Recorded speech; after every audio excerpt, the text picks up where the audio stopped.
Juan Carlos, tenés apagado el micrófono.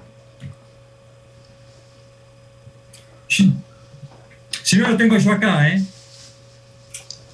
Como desee. Acá lo tengo yo. Bueno. Pero Juan tengo Carlos, que... ¿Sí? está con el micrófono apagado. Para ver. No, se te escucha. Quiero minimizar esto, esperen. Esperen, por favor. 2021, sector energético, sector eléctrico. Escucharemos hoy sobre el Recording in progress. Introducción sobre el prototipo Karen 25, el Karen escala comercial, descripción, justificación, condiciones económicas, costo del kilovatio instalado, estrategias para el futuro.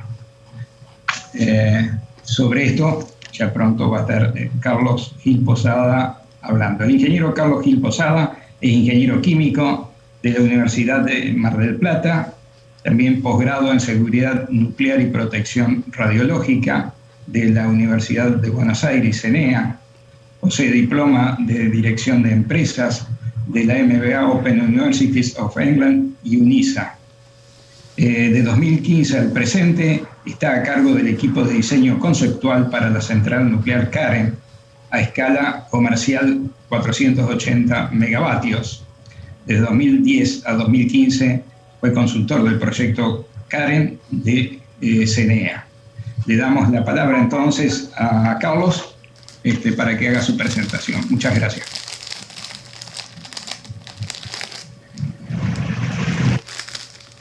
Ahí el micrófono, Carlos. ¿Ahí? Ahí está. ¿Me Okay, escuchan? ahí va. Sí, cómo no. Perfecto. Bueno, buenas tardes. Me disculpen el problema técnico que hubo, pero se cayó la red en toda la zona de Telecentro y estaba llamando a Telecentro para que lo restablezcan, así que me disculpan. Y también agradezco a Cualle por su invitación y por esta oportunidad de mostrar al Karen escala comercial. Si podemos pasar a la primera slide. El International Energy Agency, que tradicionalmente ha sido antinuclear, ellos apoyan ahora hay un marco de referencia que fue emitido hace muy pocos días, el 18 de mayo del 2021, donde para que el mundo cumpla con el Acuerdo de París, o sea, si las temperaturas del planeta no sobrepasen 1,5 grados de las épocas preindustriales, ellos ahora han cambiado su foco y apoyan a las energías renovables, pero dicen que con las energías renovables solas no va a ser suficiente para limitar las emisiones de dióxido de carbono y de los equivalentes de metano. Por lo tanto, ahora dice que las emisiones un vehículo importante para limitar las emisiones es la energía nuclear, porque proporciona en este momento las 3/4 partes de la generación global baja en carbonos. En los últimos 50 años, el uso de la energía nuclear ha reducido las emisiones de dióxido de carbono en más de 60 gigatoneladas, lo que equivale a 2 años de emisiones relacionadas con la energía a nivel mundial. La próxima, por favor. El próximo slide. Gracias. Pero como también la International Energy Agency sabe que en muchos lugares del mundo, sobre todo el mundo industrializado, la energía nuclear está decreciendo, porque sobre todo en Estados Unidos y en Alemania ahora, sobre todo las centrales viejas, se están cerrando, las centrales que ya tienen más de 60 años, y Alemania, después de Fukushima, se tomó la decisión de cerrar las plantas nucleares a partir del año 2023. Por lo tanto, la agencia recomienda que además de las energías renovables, por las que ellos empujan, también tendrían que complementar las energías renovables la energía nuclear. Porque de lo contrario no se va a poder cumplir el target para el año 2050 de las bajas de las emisiones, para evitar que la temperatura alcance más de 1,5 grados sobre los niveles preindustriales. La próxima, por favor. Ellos también abogan, no en este informe, en el del último informe, pero en otro informe previo, que un vehículo importante de la energía nuclear son los SMRs, porque los SMRs, que son Small Modular Reactors, que complementarían o que serviría sobre todo para países de desarrollo medio, o sea, pueden ellos costearse la implementación o colocar centrales nucleares en sus países. O sea, aboga para que los países industriales traten de continuar con las centrales nucleares presentes y para alentar el desarrollo de esta nueva tecnología que son los SMRs. La próxima, por favor. Esto es una tabla de la que representa todas las energías bajas en carbono desde partir de la década del 70 hasta la actualidad, hasta el año 2018, ¿no? Cuando se hizo este gráfico, de los cuales, como se ve, la energía nuclear es la de más alta participación en electricidad baja en carbono. Luego le sigue la energía hidroeléctrica, la eólica, la solar y otros renovables como puede ser la de biomasa. La hidroeléctrica es un poco controversial porque muchos dicen que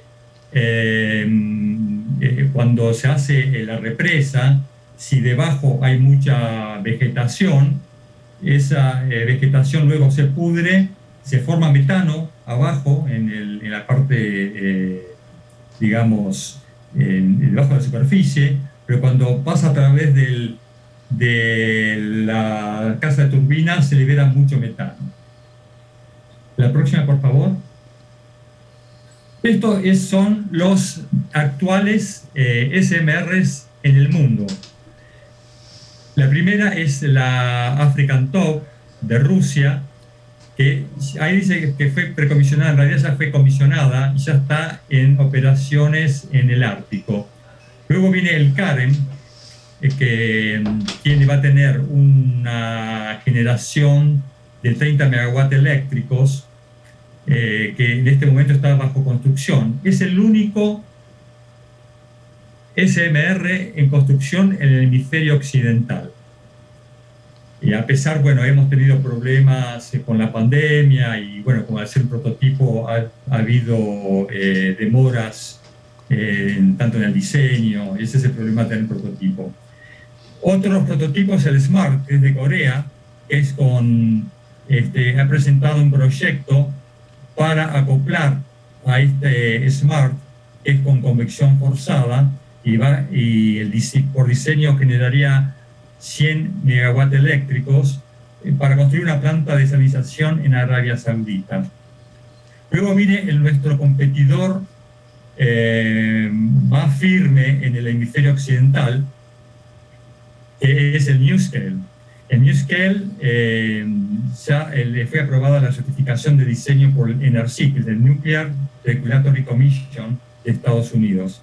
Ellos son muy agresivos en su marketing y, bueno, a su vez han firmado un acuerdo con las municipalidades de Utah, porque el primer la primera central NuScale se va a construir en el Idaho National Lab, es el estado vecino a Utah. Y los municipios, aunque algunos se bajaron, los municipios se comprometieron, firmaron un acuerdo que cuando esté en operación le van a comprar la electricidad generada. Luego viene un diseño de Holtec, que está en un diseño preliminar. Otro competidor fuerte es General Electric Hitachi, que es el consorcio General Electric con la compañía japonesa Hitachi. Y también están firmando acuerdos de entendimiento con potenciales clientes. Luego está también el Rolls-Royce, que también son muy agresivos. Ellos ahora están en un plan de financiamiento, de conseguir financiamiento y así ofrecérselo a potenciales clientes. Luego está un diseño francés del consorcio EDF, Naval Group y Technical Atom. Está en la etapa de conceptual design. La contención es metálica y dentro de la contención está el recipiente de presión y con bombas enlatadas.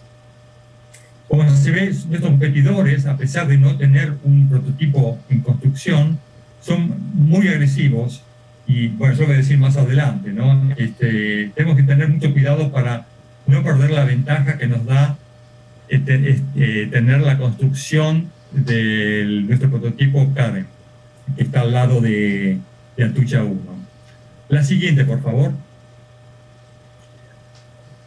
Para que no están familiarizados con la energía nuclear,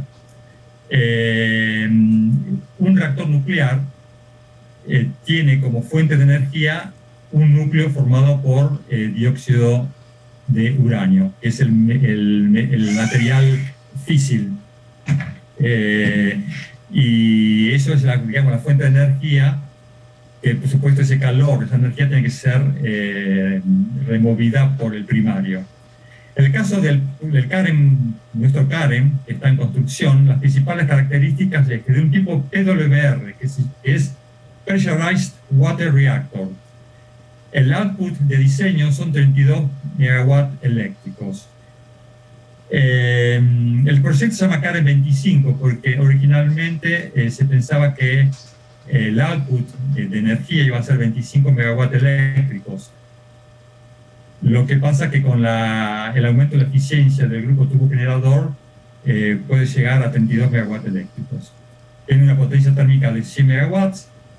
El sistema primario es integrado, significa que tanto el circuito del primario, o sea, del refrigerante, como los generadores de vapor, donde ahí está el intercambio de calor entre el primario y el secundario, están adentro del recipiente de presión, y en el caso del Karen 25 son 12 generadores de vapor, con una entrada y salida, después lo voy a explicar más adelante, con una sola placa de tubos. Tiene circulación natural. ¿Qué significa circulación natural? Que el movimiento del primario es debida a la delta T, o sea, a la diferencia de temperaturas a la entrada y la salida del generador de vapor. Y esa delta de temperatura, esa diferencia de temperatura genera una diferencia de densidad, que es la fuerza boyante, o sea, la fuerza impulsora para que el primario circule. Es autopresurizado, significa que arriba en el domo, ahí donde se genera, digamos, la interfase líquido-vapor, y es lo que va a generar la presión de operación está cerca de 14 megapascales, son 12,4 megapascales. El combustible es enriquecido al 3,1%, menos el elemento de combustible central, que es al 1,8%. Los sistemas de seguridad son pasivos, o sea que no son accionados por energía eléctrica. Tienen un ciclo operativo, en realidad son 18 meses de 14 meses, o sea, cada 14 meses se cambia el combustible por mitades. La próxima, por favor.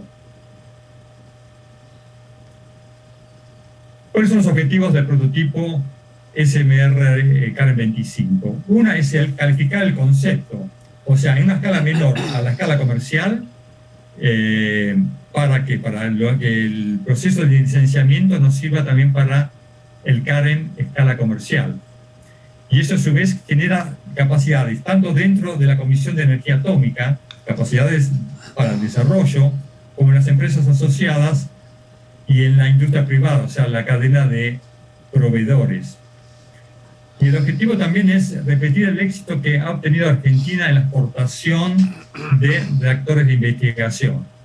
No sé si ustedes saben, pero Argentina ha exportado reactores de investigación a Perú, a Argelia, Egipto y Australia, y ahora ha ganado una licitación en Holanda en la primera fase para la ingeniería, y si todo va bien, bueno, INVAP va a intervenir en el montaje junto con empresas holandesas. El objetivo también, uno de los objetivos más principales es que Argentina se convierta en un referente mundial en las nuevas generaciones de los SMRs y a su vez incorporarlos a la matriz energética, o sea, incorporarlos al sistema interconectado nacional. O de lo contrario, una generación distributiva para aquellas localidades que están alejadas del sistema interconectado nacional. La próxima, por favor. ¿Cómo se ha sido la transición en un PWR clásico, que lo vemos a la izquierda, hacia el concepto Karen? A la izquierda vemos que en un PWR clásico, este es el recipiente de presión con los mecanismos de control externos. Después están las bombas del primario, son las que son convección forzada, son bombas del primario, y son las que forzan el primario a través del núcleo, y luego salen del RPR y van a los generadores de vapor, donde se hace el intercambio con el secundario. Hay un presurizador, que es el que controla la presión dentro del primario. Generalmente en un PWR clásico está dentro entre 14,5 y 15 megapascales, o sea, 145, 150 bars de presión. Y bueno, estas son las bombas del primario. El concepto Karen es integrado, o sea, todo lo que está fuera del recipiente de presión en un PWR clásico es ponerlo adentro. Los mecanismos de control son internos. Hay 12 generadores de vapor, como había mencionado antes, con entrada y la salida del secundario. O sea, el secundario remueve la potencia del primario. O sea, el primario circula por acá a la salida del generador de vapor, el bar lo fuerza hacia abajo, entra por debajo del RPR, del núcleo, sube por el núcleo, remueve la potencia del núcleo, la potencia térmica, que son en el caso del Karen 25, 100 megawatts, y entra por arriba a los generadores de vapor, y por el lado de los tubos, el generador de vapor, por debajo de los tubos, o sea, por el lado de los tubos circula el secundario, que es lo que remueve la potencia del primario, que había a su vez removido la potencia del núcleo. No sé si se entiende. La próxima, por favor. Esto es cómo se va haciendo la transición. Los mecanismos de control que estaban afuera van adentro. Y esto es como una especie de video, así que si le van pasando de a poquito, la próxima. Ahí se ve la transición, que es autopresurizado, o sea, del presurizador externo es autopresurizado en el domo, donde está, digamos, en la interfase líquido-vapor. Acá se ven los generadores de vapor, Por adentro los tubos circula el secundario y por afuera el primario. El primario circula por el barrel, lo esfuerza por abajo, va hacia abajo del... Acá está, si pasan la próxima, hacen un clic más, y ahí se ve que la bomba, que antes era externa, ahora no hay más bombas, es convección natural, porque la diferencia de temperatura entre la entrada y la salida del primario, como dije antes, proporciona la fuerza impulsora que fuerza el primario por abajo del núcleo, sube y entra por el generador de vapor, donde a su vez esa potencia que removió del núcleo es removida por el secundario que circula por los tubos del generador de vapor. La próxima, por favor.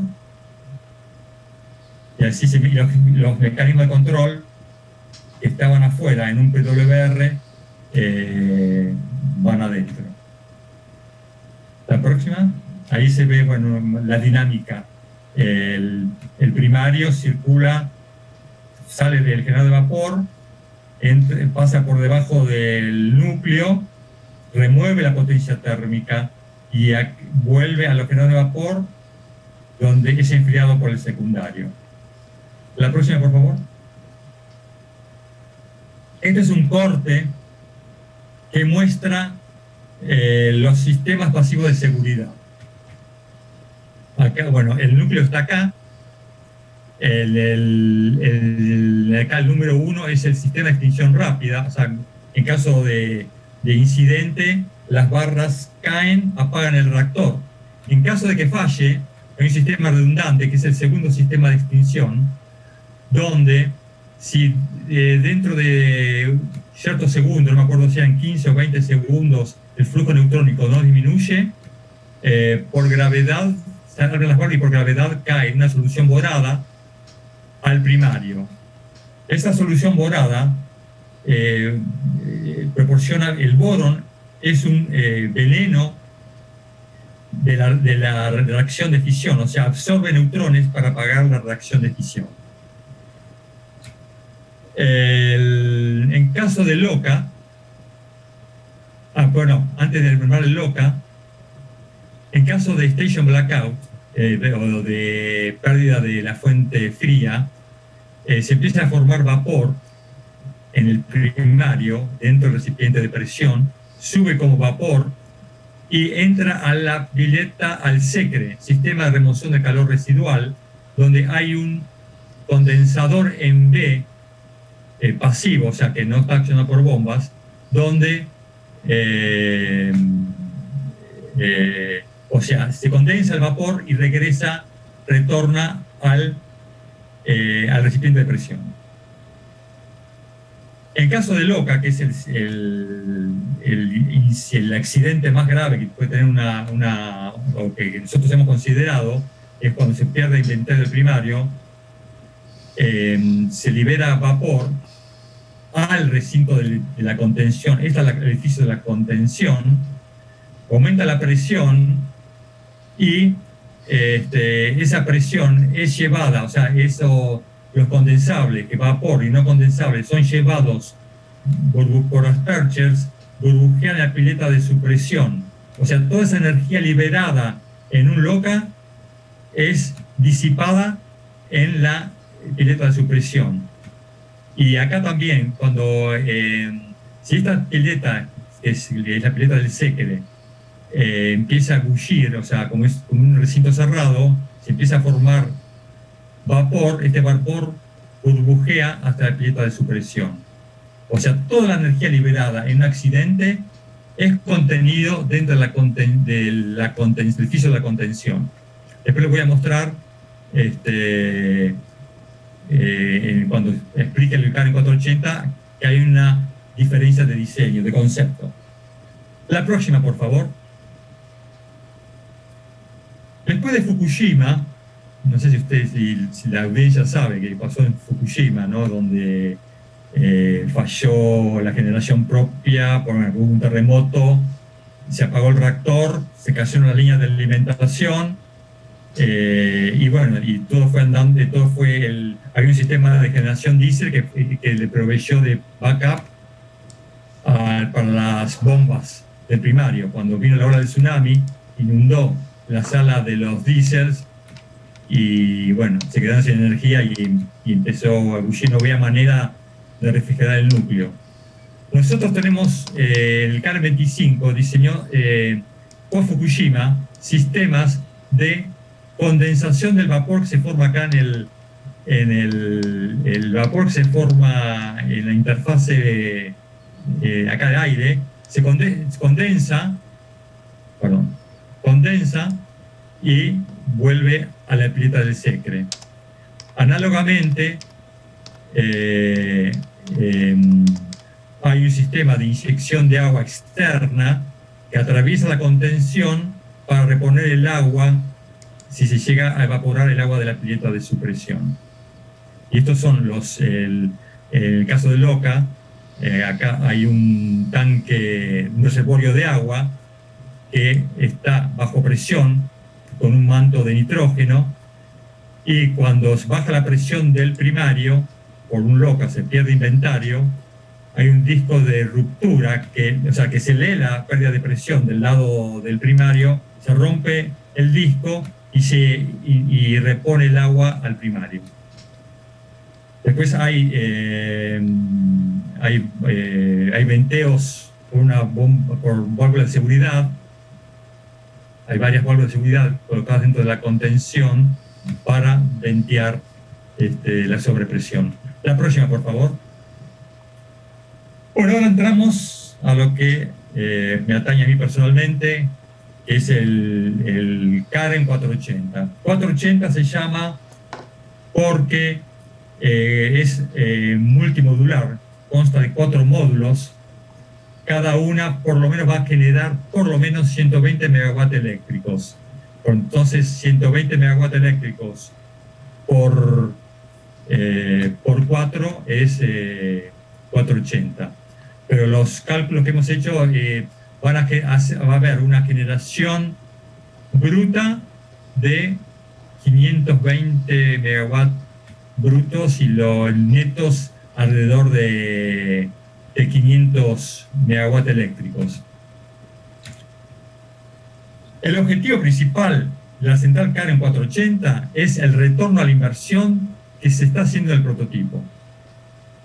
Nos ha costado mucha plata hacer el prototipo, y la justificación del prototipo es que haya luego centrales comerciales que provean el retorno a la inversión de la inversión puesta en el prototipo. El diseño de las centrales, el diseño de los sistemas de seguridad de centrales CAREN es tal que puede afrontar sin muchos problemas un accidente del tipo Fukushima. El objetivo es también que las centrales CAREN tienen que ser parte de la matriz energética futura de Argentina, además de suministrar al mercado externo centrales de este país, y lo posible de exportarlos bajo la modalidad llave en mano, que es muy difícil exportar llave en mano porque los países compradores obviamente van a querer participar del negocio. Y también otro objetivo fundamental es consolidar con un diseño estandarizado, que es fundamental tener un diseño estandarizado. O sea, puede haber un first of a kind, del primer tipo, el primero, pero todos los que siguen tienen que seguir ese diseño estandarizado, que a su vez es la que va a rebajar los costos. Es fundamental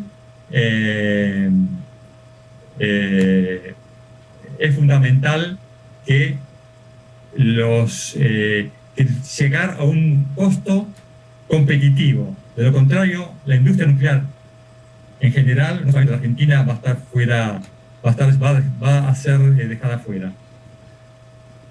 Las etapas de diseño e ingeniería del CAREN comercial pueden iniciarse en paralelo con la construcción y puesta en punto del CAREN 25, para que el cronograma de construcción y operación no se atrase. De hecho, ya estamos abocados al diseño conceptual del CAREN comercial. La próxima, por favor. ¿Cuáles son las bases de diseño de la central Karen 480. Como había dicho antes, el Karen 25 provee la base del diseño, o sea, los principales bases de diseño del Karen 25 continúan en el Karen comercial, salvo hay unos detalles que después los voy a mencionar. Y el objetivo fundamental es reducir el costo de la generación por aumento de la potencia del reactor por criterio de economía de escala. Y al ser una central multireactor, o sea que tiene 4 reactores, eso va a permitir que se compartan sistemas y componentes, reduciendo el costo. Al ser multimodular, permite, o sea, hay dos approaches para la construcción de este tipo de centrales. Puede ser el Big Bang, los cuatro reactores se hacen al mismo tiempo nunca puede ser, siempre hay un desfasaje de 6 meses, o de acuerdo a las necesidades, tanto a la demanda energética o a la disponibilidad de dinero, se haga en forma escalonada, o sea, se construyen 1 o 2 centrales y luego se construyen las otras 2. También se ha logrado hasta ahora en el diseño conceptual, una optimización del diseño de seguridad. La próxima, por favor.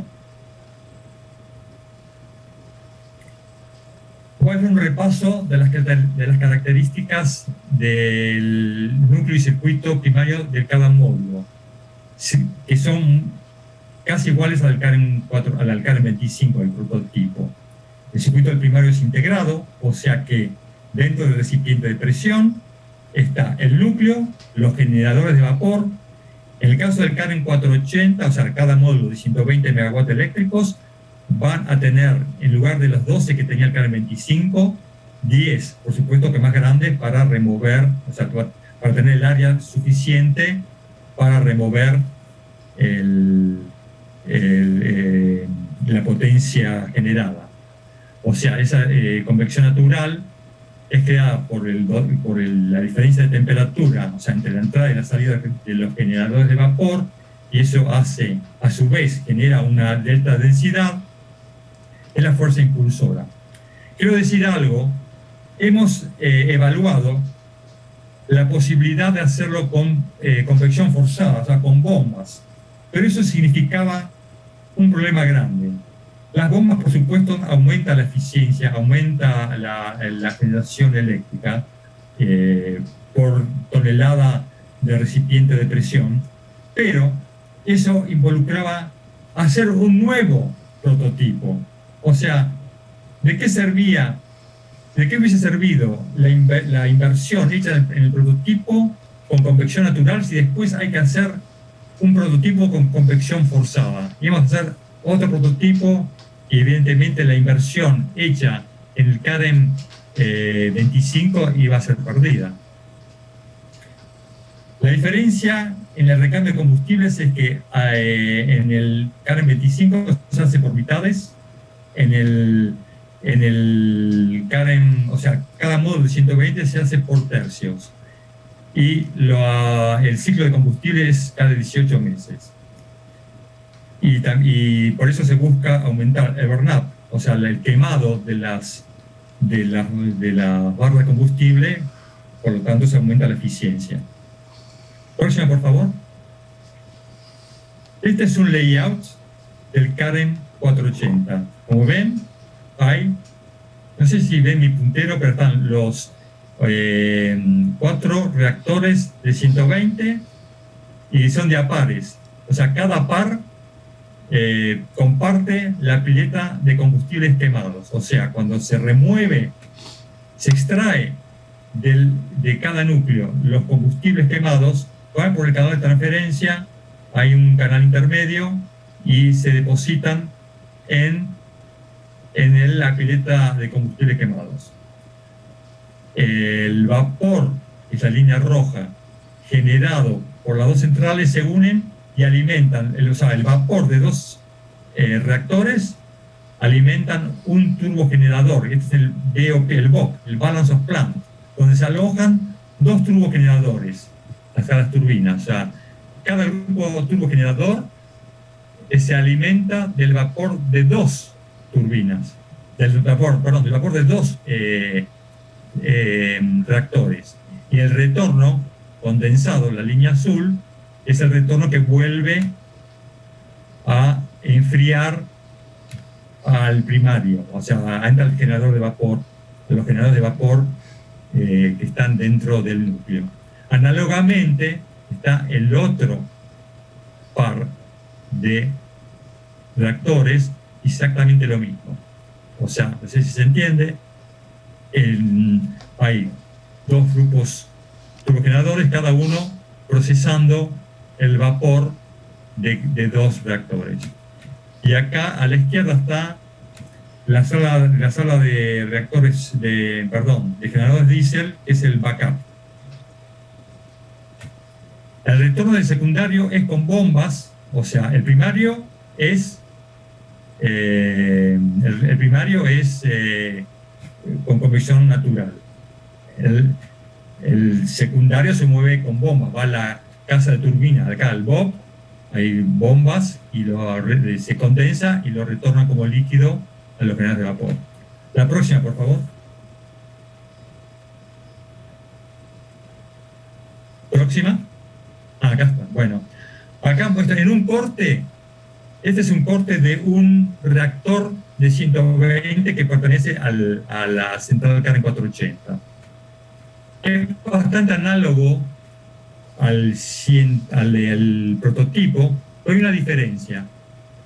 La filosofía en accidente del Karen 25 es, en caso de accidente, toda la energía que se libera es retenida, es absorbida en la contención, tanto en la PIA, que es la pileta interna anular superior, donde están el condensador en B y es análogo al Karen 25, y la pileta de supresión.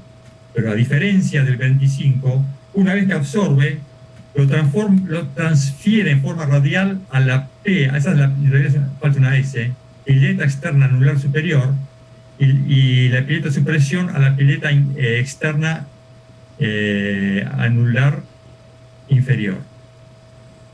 O sea, acá estas paredes hay componentes metálicos que por conducción transfieren la energía absorbida a la PEA. O sea, primero absorbe la PIAS, absorbe la energía en un pérdida de fuente fría, absorbe la energía, puede bullir eventualmente, pero se condensa porque, porque transfiere la energía a la PEAS arriba, y la pileta de supresión en un accidente loca la transfiere en forma radial a la pileta externa anular inferior. Los sistemas después son análogos como el Karen 25. Está el primer sistema de extinción, que está dentro del recipiente de presión, o sea, cuando hay un incidente se apaga el reactor, las barras tanto de control como de extinción bajan, apagan el reactor. En caso de que falle, está el tanque de solución borada, que inyecta la solución borada al primario para apagar la reacción de fisión. Luego está, en caso de loca, el sistema de inyección de emergencia, análogamente al 25, cuando hay una depresurización del recipiente de presión. Este disco de ruptura se rompe y inyecta por sobrepresión el primario, el inventario de agua que está en los tanques de reserva fuera de la contención, lo inyecta al primario. Esto, la contención, y estas piletas externas son externas a la contención. La próxima, por favor. ¿Cómo se comportan cada reactor ante los diferentes eventos? El primero es la pérdida de fuente fría. La pérdida de fuente fría puede ser cuando el secundario falle. Entonces, ¿cómo es el proceso? Se extingue el reactor, el secre es la pileta esa que está arriba, refrigera el reactor entregando el calor a la PIAS. O sea, El seque es la pileta que estaba en el diapositiva anterior, en la parte superior, cuando el vapor sube el recipiente de presión, va a las pías, se condensa ese vapor, vuelve y retorna, pero a su vez la pía se calienta y esa energía absorbida la transfiere en forma radial a las pías. La pías a la PEA que está afuera de la contención. Por lo tanto, bajan los requerimientos del sistema de refrigeración en parada, que no se utilizaría en este tipo de eventos. La próxima, por favor. Station Blackout. Station Blackout es un accidente tipo Fukushima. Es el evento combinado de loss of site power. O sea, ¿qué pasó en Fukushima? Como dije antes, envuelto en terremoto, se cayeron las líneas de alta tensión, por lo tanto que alimentaban la central y que a su vez transmitían de la central hacia la red, y al apagarse el reactor, o sea, no había ni generación propia ni externa, pero estaban los generadores diésel. Después, ¿qué pasó? Vino la ola del tsunami 45 minutos después, inundó la sala de los generadores diésel, por lo tanto no había refrigeración del primario, o sea, del núcleo. Ahí es como se fundió. Entonces, la primera etapa del accidente es similar a la pérdida de fuente de frío. Si este evento se prolonga demasiado, esa agua que está contenida en la pileta externa de la contención, en la PEAS, pileta externa anular superior, ebullirá eventualmente. Por lo tanto, se repone por medios autónomos. Aparte, una cosa que es fundamental, al ser 4 reactores, la probabilidad de que los 4 módulos fallen en forma simultánea y generar electricidad es muy baja. Entonces, esta configuración permite mitigar este escenario rellenando la pileta externa anular superior e inferior por medios autónomos. Autobombas lo voy a mostrar más adelante, que tendrán disponible aguas de distintos reservorios, por lo que si no hay generación eléctrica tanto interna o externa, el periodo de gracia se puede extender en forma considerable. La próxima, por favor. El accidente más severo considerado es el LOCA, Loss of Coolant Accident. El primer sistema y la secuencia es la siguiente. El primer sistema en actuar es la extinción del reactor. Análogamente a los otros eventos, el calor residual es removido por el SECE, que es el sistema de emergencia de remoción del calor residual. Luego actúa el sistema de inyección de seguridad. Acuérdense que se depresuriza el recipiente de presión por la pérdida del primario, y entonces por ser el disco de ruptura, o sea, ese disco se rompe y que inyecta agua de esos tanques que están fuera de la contención al primario. La contención permite transferir el calor por condensación. Bueno, esto no es cierto porque ahora no hay estructuras metálicas. La estructura metálica está en la pared de la contención, entre la pared interna y externa. O sea, ahí se mezclan partes de concreto y partes metálicas, para que las partes metálicas por conducción transfieran la energía hacia las piletas externas de la contención. Cuando se va condensando dentro de la contención, va cayendo dentro de sumideros que luego, esa agua acumulada luego es reinyectada al primario por medio de bombas. La próxima, por favor. Y lo que había dicho antes, el calor removido por la PIA, la pileta interna anular superior, es transferida radialmente a la PEAS, que posee un gran inventario de agua, y a su vez se puede remover, en caso de que bulir y se pierda inventario de esa pileta externa, como dije antes, por medios externos, con una autobomba se puede rellenar. Eso es una diferencia con el CAREN 25, porque el diseño post-Fukushima del CAREN 25 hay que atravesar a la contención para reponer el agua de la PIAS o de la pileta de supresión. Acá no es necesario No hay hay penetraciones, hay menos penetraciones dentro de la contención. La próxima, por favor. Como había dicho antes, este es el esquema. O sea, en un evento, primero, suponen que hay una pérdida de fuente fría, el vapor que sale del recipiente de presión va a la pileta interna anular superior, interna contención, están estos condensadores en B, pasivos, y retorna al recipiente de presión. En casos más, y esto eventualmente transfiere radialmente de la PIAS a la PEAS.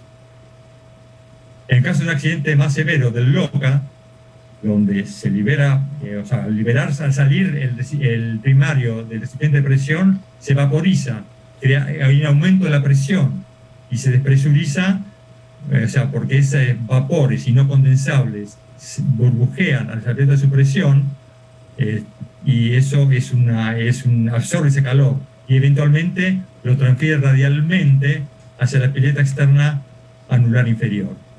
En caso de que estas dos piletas externas de contención pierdan inventario por ebullición, por ejemplo, una autobomba no puede reponer. O sea, no hay que penetrar la contención, sino que repone el inventario y se puede prolongar indefinidamente, ¿no? Próxima, por favor. Esto es un caso típico, un escenario para cómo sería la evolución dentro de la pileta interna anular superior en un caso típico de station blackout para distintas masas. O sea, como ven, para las masas menores de la pileta interna anular va a haber un pico de temperatura, ebulle y luego se va enfriando con el tiempo versus tiempo. Cuando el volumen de agua es mayor, no llega a ebullir y se va enfriando por el mecanismo de transferencia de calor por conducción hacia las piletas externas. La próxima, por favor. Estos son perfiles de temperatura y masa en un caso típico de station blackout. Por ejemplo, temperatura para una dada masa de PIAS, hay un pico al principio y luego se aplana con el tiempo. O sea, a pesar de que sigue absorbiendo calor del reactor o del primario, como va transfiriendo a la pileta externa, nunca llega a evaporarse. Y para una masa inicial de la pileta externa, cómo varía la temperatura en función del tiempo. Primero está la temperatura ambiente y a medida que va absorbiendo la temperatura de la pileta interna, va aumentando hasta que se aplana. La masa de la pileta externa, por ebullición, o sea, esta es la masa líquida, va perdiendo masa y en un momento se actúa para ir reponiendo esa masa perdida por ebullición con la autobomba. La próxima, por favor. Un beneficio colateral importante que tiene una central, no cualquier central, pero una central Karen, es acoplar una planta de desalinización. Esto hice como si fuera la costa patagónica. ¿Por qué la costa patagónica? Porque la costa patagónica es muy seca, falta agua. Por ejemplo, Comodoro Rivadavia se está secando el reservorio de agua que está a unos kilómetros, no sé cuántos, 50 kilómetros, hay un lago que se está secando, y una planta de desalinización provee una gran solución. O sea, este es el edificio Karen, que está a la derecha, arriba, y del BOC, o sea, de la sala de turbinas, se extrae y va a la planta de multiefecto, instalaciones multiefectos. Esas son la toma de agua del mar, el agua del mar, se acumula, se lleva, y después estos son los tanques, estos en celeste, los tanques de agua ya desalinizada. Después hay una salmuera, que están en estos piletas, no sé si tienen un uso industrial o se vuelve al mar, eso no lo sé. La próxima, por favor. Esto es un esquema, después hay otro que es mejor, pero un esquema donde el balance of plant se hace una extracción de la turbina, va a un circuito intermedio. Un circuito intermedio porque por recomendación del Organismo Internacional de Energía Atómica no hay contacto entre el vapor turbinado y una planta de salinización. Hay un loop intermedio, que es el que sirve de buffer entre las dos. La próxima, por favor. Esto está, para el caso de la planta de salinización que hemos diseñado, la función principal de una central nuclear es generar electricidad. Por lo tanto, lo que se quiere es extraer el vapor casi turbinado, o sea, tratar de minimizar la pérdida de generación eléctrica. Por lo tanto, hemos diseñado esta planta de salinización para que salga a 135,7 grados centígrados y a una presión de 3,2 con un título de 0,88. Título es la proporción de vapor y líquido. Esta extracción va a un intercambiador de calor en un loop intermedio donde se vaporiza la línea en rojo. Esa línea en rojo alimenta a la planta de desalinización. Lo que se quiere hacer es, al minimizar la pérdida de generación eléctrica, se extrae casi turbinado, o sea, casi al final de la turbina. La próxima, por favor. Esto es un esquema de la destilación multiefecto. Se consideró también un sistema híbrido entre un sistema de destilación multiefecto con un sistema de ósmosis inversa. El problema de la ósmosis inversa es que es muy caro, consume mucha energía eléctrica de la planta de la central nuclear. Por lo tanto, hemos decidido utilizar el vapor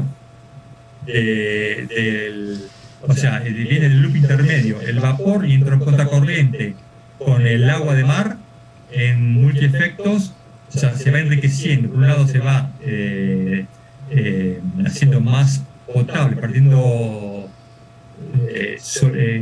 ¿cómo es la palabra? Sólidos y enriqueciendo la parte, o sea, se hace más potable hasta llegar a la concentración deseada de sales, y esta es el agua desalinizada. Y en contracorriente está la salmuera que se acumula y se puede usar para la producción de sal o lo que sea. Cuanto mayor sea el número de efectos, más agua puede producirse. En nuestro diseño, en la próxima, por favor, hemos diseñado con 2 reactores, o sea, con el vapor de 2 reactores, una planta de desalinización de 45.500 metros cúbicos día. Solamente con 2 reactores. Y con una pérdida eléctrica de menos de 6 megawatts eléctricos, o sea, póngase de 120 megawatts eléctricos que en realidad va a generar 128 megawatts eléctricos, parte para consumo propio, pero de eso se pierden solamente 6 megawatts eléctricos. Y esta agua no solamente es para, por ejemplo, si la localidad, en este caso se diseñó para una población de 500.000 habitantes, si el consumo de agua potable es menor, queda agua sobrante para riego, el beneficio adicional es que esa agua de riego puede incrementar la superficie verde para la producción de hortalizas y frutas. El consumo energético eléctrico equivalente es 5 kWh por metro cúbico de agua desalinizada. Por supuesto, el agua desalinizada después hay que clorarla para el consumo humano, ¿no? La próxima, por favor. Esto es una tabla cómo es la composición de los costos de nuestra planta de desalinización. El costo por metro cúbico de agua agua producida es de 43 centavos de dólar, de los cuales el 53% es el costo eléctrico equivalente, esos 6 megawatts eléctricos. El 28% es de operación y mantenimiento y el 19% es el costo de construcción. La próxima, por favor. Paralelamente, los otros dos reactores, o sea, dos producían el agua, alimentaba a la planta de salinización. Los otros dos se pueden utilizar o para duplicar la producción de agua potable o para generar agua caliente, no muy caliente, pero es 85 grados, acá. Esos 85 grados, hay ciertos procesos industriales, por ejemplo, si para separación, un proceso de destilación donde se separan alcoholes, donde la punto de ebullición es alrededor de 60 grados, se puede utilizar para un proceso industrial o para calefacción. O si no se quiere eso, se puede duplicar la producción de la planta de desalinización. O sea, es flexible. La próxima, por favor.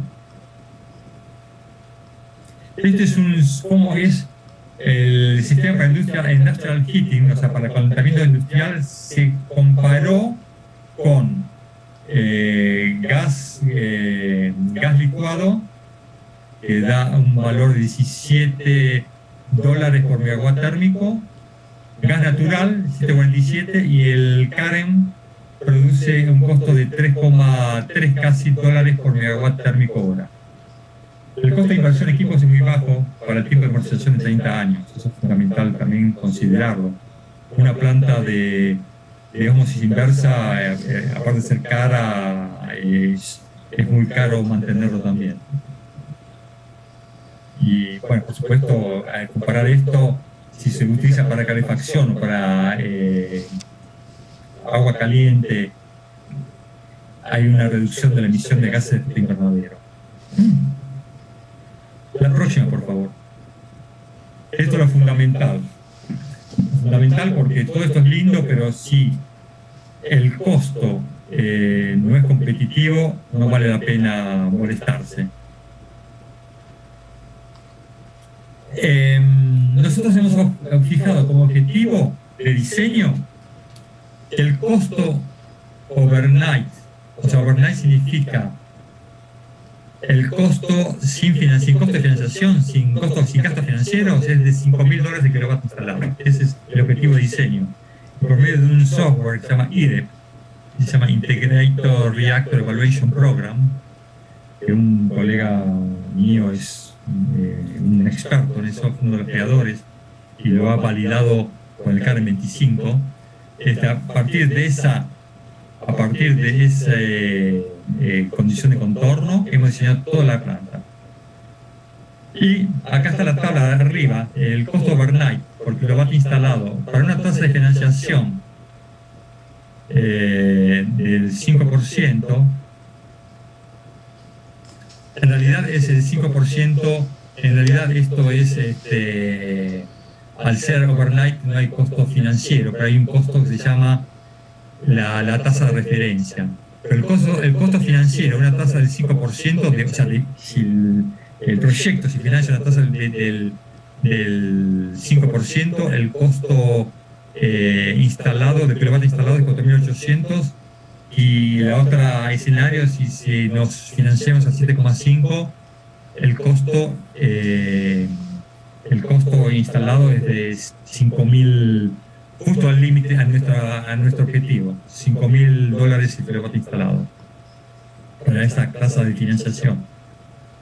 El costo nivelado, la fila de abajo se llama el costo nivelado total de electricidad, o en inglés se llama el LCOE, es el costo que hay que vender la electricidad para recuperar la inversión puesta, la inversión hecha en la planta a 30 años de operación.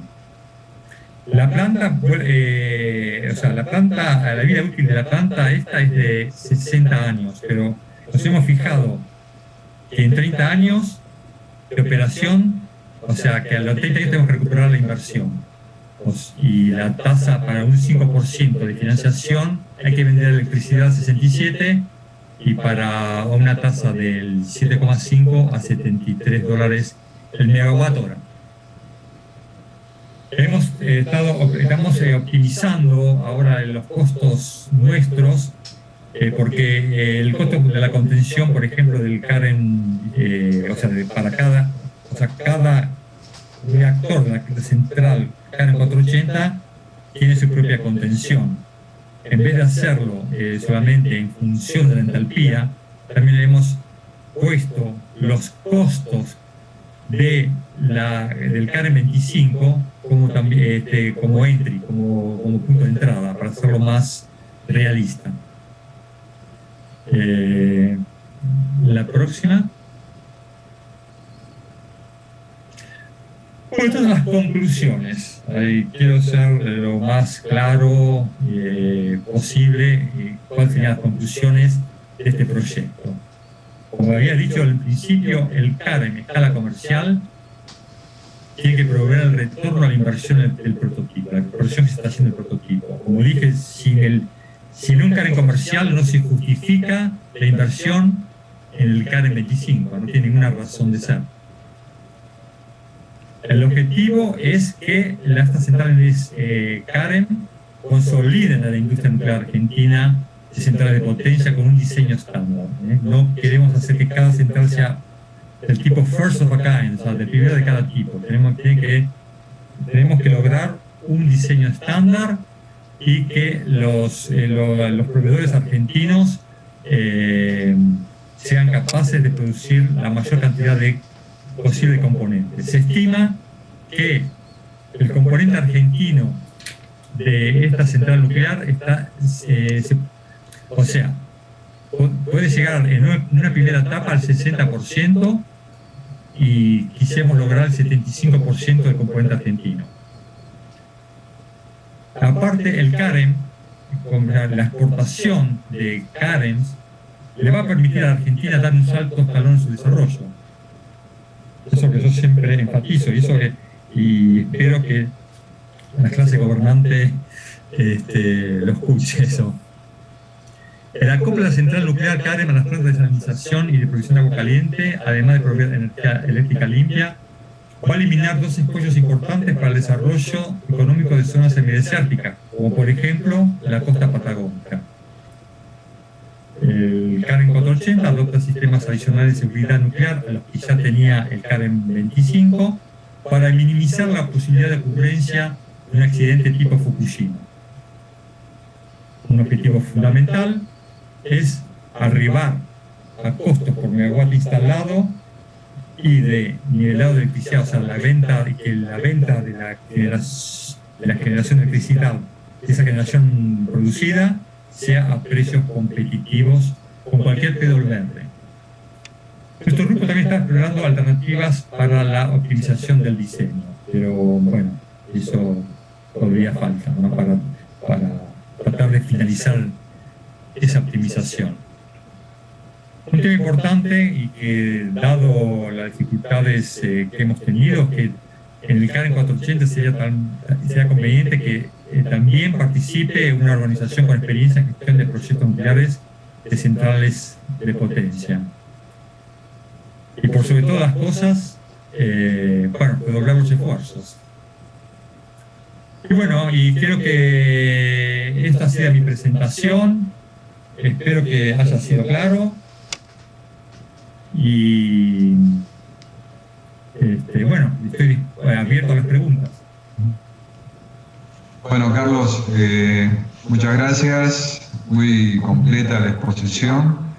Y bueno, nos pones al tanto un poco de mucha información del proyecto, que si bien sabíamos su existencia, pero no con ese lujo de detalles. Que sea de utilidad, que sea didáctico, sobre todo para gente que no está familiarizado con la industria nuclear, ¿no? Sí. Yo tal vez di por sentado que la audiencia sabía qué era una fisión nuclear y esas cosas, pero si no, contesto, no tengo preguntas, no tengo problemas. Ajá. Algunas preguntas que nos han llegado es, por ejemplo, ¿en qué etapa de la obra civil se encuentra la obra? ¿Cuál sería el tiempo estimado de finalización? y cuál sería el costo de la puesta en marcha, ¿no?, de este proyecto. Si hay algún valor estimado. Bueno, hay dos cosas. El que está en construcción es el prototipo. El prototipo de la obra civil está cerca del 75% de completion, de completado. Falta sobre todo la parte de montaje. La obra civil está casi hecha. La contención está, yo diría, casi terminada. De la obra civil, de la contención, ¿no? Falta el edificio auxiliar y esas cosas, pero la obra civil de la contención está casi terminada. Ajá. Hay, digamos... Perdón, sí. Se estima la obra de ¿cuándo va a terminar el CAREM 25? Si Dios quiere, pero esta pandemia también nos trajo muchos atrasos, para fin de 2023. Ahora, si yo digo, ¿cuándo va a estar terminado un CAREM comercial? Bueno, hay que terminar el diseño conceptual, faltarían 1 o 2 años, ahí empezar la ingeniería básica, la ingeniería de detalle. Cuando se termine la ingeniería básica pueden empezar las obras civiles, y bueno, yo tengo el cronograma. Si todo va bien, en 7 años, a partir de ahora,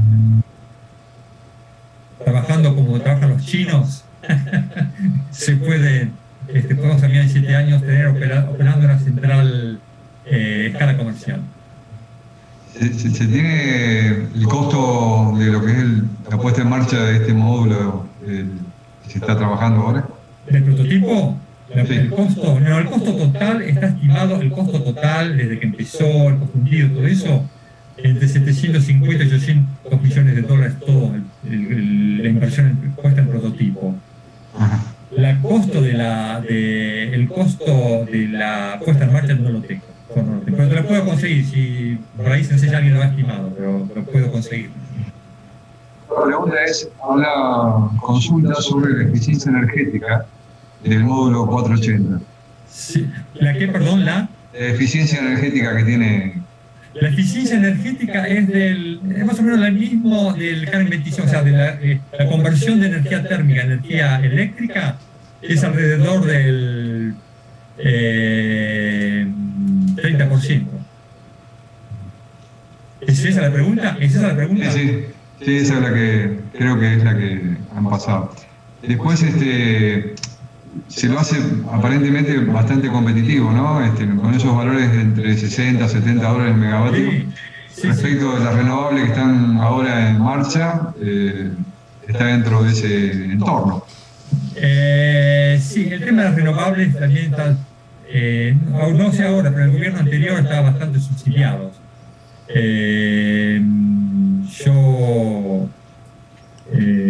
Acá me corrige Hernando Daverio que la eficiencia energética es el 33%. Hernando Daverio es un colega mío que es el experto en el IDE. Pero eso no es nuclear, eso es vapor que va a una turbina. Eso no, o sea, es más o menos la eficiencia que tiene una turbina respecto al vapor que se entrega. En el caso del prototipo, va a ser vapor sobrecalentado. Nuestro vapor es saturado, pero con distintas extracciones para aumentar la eficiencia de ese vapor. O sea, sale un poco en título, pero hay extracciones y hay recalentamientos para aumentar la eficiencia. No lo expliqué mucho porque era muy técnico, pero después en otra charla no tengo ningún problema de dar más detalles al respecto, más detalles técnicos. Como era una audiencia no muy nuclear, no quise también inundarlo con datos nucleares, ¿no? Algunas de las preguntas que van surgiendo es si el combustible levemente enriquecido será con mano de obra argentina o si se va a traer ya en ese estado de afuera.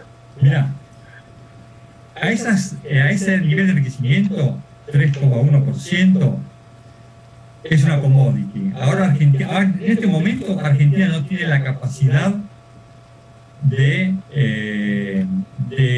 producir la cantidad necesaria para un CAREM, ni para el CAREM 25. Hay un acuerdo con Brasil, que ellos nos proveen el uranio enriquecido. Acá se hace el blending, lo hace el Oxitec, y ese blending lo manda a Conuar, donde se fabrican las barras de combustible.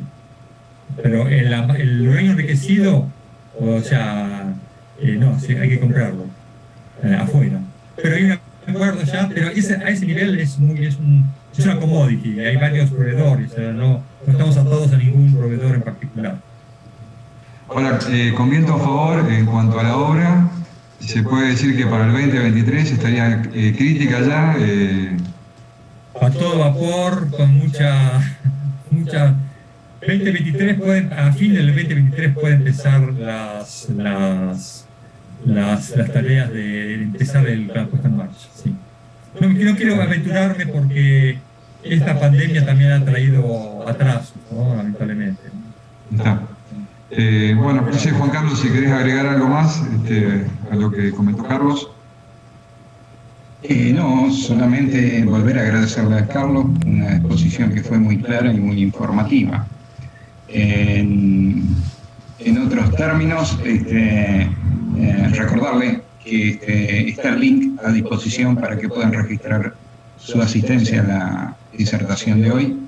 Le pedimos, por favor, que lo hagan. El link manda un formulario, llena el formulario y lo envía. Sí.